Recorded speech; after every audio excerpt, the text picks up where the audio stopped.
don't bloody think it's always greener somewhere else, because it's very, very easy to be, thinking it is. Red Bull was a brilliant period for you. That's where all your wins came. You were at the absolute top of your game, and the challenge was your teammate Sebastian Vettel. Sebastian had what he believed was a cracked chassis, or in fact the team apparently had told him it was a cracked chassis, right, to make him feel better about being beaten by you. Yeah. You then took on the cracked chassis and won the British Grand Prix with it.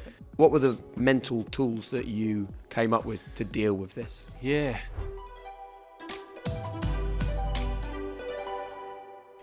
What's the challenge, though, when you're living in the present, is all of the stuff surrounding a Formula 1 driver in the team, though. I mean, Red Bull was a brilliant period for you. That's where all your wins came. You were at the absolute top of your game, and there was great stuff there.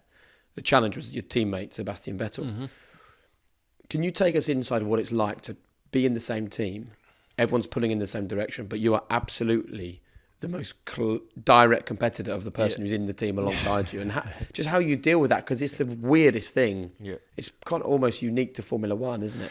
Yeah, horrible, Jake, actually, because I think it's better to have a competitor in another team than obviously if both of you are firing pretty well. And it was uncharted waters for Red Bull. It's the first time we'd ever been through it. Yes, individuals had been, in terms of we had obviously phenomenal individuals in the team that had seen this play out in other teams, but it's the first time that we had to deal with it in our own team, and the first time for me and the first time for Sebastian. So both as drivers, we were both going for our first world title in 2010. So really, really challenging from a management perspective, because you get divide within the organisation. It's just really hard for them to contribute evenly across both sides. And keep in mind, we had just two small characters like Lewis Hamilton and Alonso also in the fight, so they weren't, easy to handle either. So managing the individuals on what you saw their team and our team, it shouldn't be like that, but as you're saying, it becomes like that. And when you're getting right to the end of a championship, you start to see shadows. You start to see, is he with me or is he not with me? Is she with me, or what? Where are their loyalties really? It really. You're talking about other members of the team. Yeah, that's right. Yeah. Right. Other members. Are they neutral? Are they really neutral, or is it a bit of a bias? Because personally, mate, it's just human fact that we have biases. We have favourites. That's how we are. We just do gravitate to one or the other in some ways. So obviously, the challenging thing, obviously, a bit with Seb was obviously, he was funded by Red Bull from an early age, and it was. I wasn't. I was an old dog that was helping the team out at a point where it was like, maybe was I a little bit inconvenient to fighting for that world title? This wasn't really what the playbook was supposed to look like. So that's the crash course on that, in terms of how I went deep into the championship. We took it to the last race, as you know. But I think that in the team, keeping the glue of the operation together was certainly extremely challenging, and I think there was a lot of lessons from that, and there was some blowback. There were some people that left, people that weren't happy with some of how the things were handled, and tensions went very, very high. I think for people that are listening to this that are not Formula 1 aficionados, right, let's just make it clear the sort of things that were going on. I mean, a member of the engine department told you that when you're behind Sebastian, the engines get turned down, right? So you can't have a crack at him. You only communicate really with your own engineer on the pit wall, Kyron it was, who worked with you, and you ended up talking in code so that if it was a message from the team, you knew it wasn't that's true, isn't it? You knew it wasn't a message from Kyron. In other words, if it was like a team order, he didn't want to be the one to deliver that message. Sebastian had what he believed was a cracked chassis, or in fact, the team apparently had told him it was a cracked chassis, right, to make him feel better about being beaten by you. You then took on the cracked chassis and won the British Grand Prix with it. A new wing came to the team, and there was one wing and two drivers, and he was given the wing. When all these things happen again and again and again, and there'll be people listening to this that in their own workplace or in their own relationships with people, they feel they're in a kind of a similar position maybe to you. What were the mental tools that you came up with to deal with this? Massive. And how hard was it, I guess? Really hard, and that sounds like, oh, poor Mark, you've rattled a lot of stuff off there, mate. But obviously it's really, really fine margin to think, was there as much in that as I thought, or was there, but ultimately you just sort of feel there could be a little bit of a tide here, that you're slightly going against a couple of knots. You know, like if there's 0 knots over there and you've got a couple of knots of stream against you, like this is just a little bit harder than it needs to be.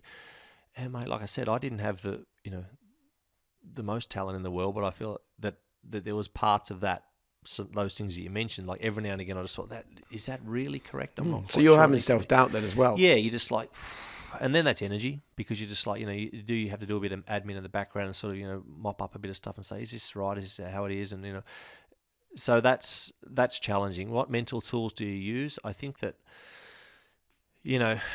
I turned it into fuel where I could for the fire, and sort of saying, I just have to continue to do whatever I can to work with the tools I've got to keep swinging hard. I've got to just keep going. If I show any signs of, you could argue there were signs of weakness, but in terms of, it was, some of it got out into the media obviously at the time, but it was weakness from you? No, in terms of not bad for number 2 driver, or for for the wing stuff, or so there was some explosions, in terms of a bit of a crack at the team. But ultimately, how good did it feel though when you said not bad for a number 2 driver? Did it feel good? Yeah, of course, yeah. Well, I wanted to say it the day before, but I had to wait another day until I won. But it was, it was. And did you feel like that? Well, number 2 driver. Yeah, I was. Yeah. I mean, that first part of 10, I just felt there was lots of things that were just like, I had led the championship, and I'm just like, how is this? Give us a sniff. Instead of there was a gearbox penalty in Canada after I won Monaco, and it's like, this gearbox penalty. Okay, this is interesting. And then at the end of that race, I caught Sebastian. I couldn't fight him. It's like, well, I had the penalty, and now I want to pass him. And it's like, no, we've got to call the race off. So anyway, there was. Mate, spilt milk, all that, whatever. But it's just at that point, you just feel a thing, to answer your question in a corporate setting, if you feel like and there can be politics in the corporate. So we know that, if you feel you're giving the same effort and the same sort of performance, and there's someone else that's got some other different lane that they're operating in and sort of seem to be, steaming through different sort of challenges you're dealing with. I think that ultimately you will know if it's... when enough is enough. Is this correct? Again, back to the gut feel. I was always on single year contracts at Red Bull, which is, again, that wasn't common knowledge for a long time, but until sort of at the end. But it was just like, again, it is what it was, and we had a car at the front. We both were good for each other. So in employment factor, are you good for each other? You serve a purpose in that corporate setting. How many cards do you have at the table to negotiate, to change whatever you're not happy about?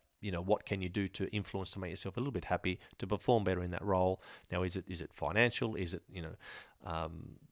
best working hours, or, whatever it is, or you want to report to someone different? You've obviously got to start to tick those off and pick them off tactically, what you feel is best for you. But your gut feel is generally pretty close, in my opinion, and patience. You got to be patient about, hastily calls. I mean, I could have really trashed my own career several times, but I just needed to be a deep breath, patience, and what was the lowest low point for you? I think losing the championship in 10 was really hard. I think that was in Abu Dhabi, and I think it was probably Singapore Monza time where they were just keeping Seb back in the game, and we could have probably Brazil. We could have shut it off even a bit earlier. Could we kept Fernando? We were prepared to take the risk to probably lose it to Fernando and Lewis, or lose it to Fernando, than have both of us have a smaller chance instead of me having a bigger chance to do it. But that was like... What, yeah. To get that straight, you mean they would rather have Fernando have won a race than you? No, the title. Like, right. A slim chance for Seb staying in it, then probably we're going to knock it on the head. Then allowing the two of you to race and for you to have a real crack at it. Yeah. So, and that was Brazil. I had a water pressure problem, whatever, at the end of the race. Like, okay, whatever. So it was... it was what it was. It was at the time. It's 11 years ago now, so yeah, it's a while back. But it's still obviously a talking point, and it was a fascinating time in the team's learning curve. Yeah. But can I go back to that where you said I could have trashed my career several times, but I took a deep breath. Yep. I'm really intrigued by that, because it must have felt like easy to have spoke about your grievances. Or I think the short fuse factor, mate, is a problem. So that the short fuse, and knowing that you've got a big team of people behind you, and most of them actually have your best interests at heart. But you just often it could have been, because if you shoot from the hip and it's out, once it's out in the public environment, it can be hard for you to pull it back in and patch that up. So I think that I got better at that in terms of, and of course the people around me have been good at that in terms of making sure that, look, this is the big picture here, long game, and loyalty, and look, at the end of the day, I'm still with Red Bull now, like 14 years later. The brand itself has been brilliant. The racing operations were certainly challenging for us, and in the end, as Jake said, what did you learn to get better at it? So what sort of tips did you, or techniques did you employ to get better at holding your tongue and gaining greater perspective? Yeah, I think just what sort of tightrope you're on as a professional. I think that you realise that what's after that is there's some big gaps, and you're still relatively young, and you just feel, I think you're in such a bubble when you're a professional athlete, that there's still going to be infinite opportunities, after that. Right. And it's not the case. You've got to, like anything, you've got to continue to work hard at any other opportunities, whether it's in your career or post your career. You've got to really graft and find, because there's a lot of seriously good operators out there doing some really good stuff, and they're applying themselves brilliantly. So you sort of have that belted over your head. It's like, mate, if you really, not to say I'm walking away from it, but you could have, they could have forced, it's like, mate, or you're back into a Williams or a mid-grid scenario, because you put so much heat in this current environment you're in. You got to be a bit clever and say, look, this is, stay towards the front, fighting for victories.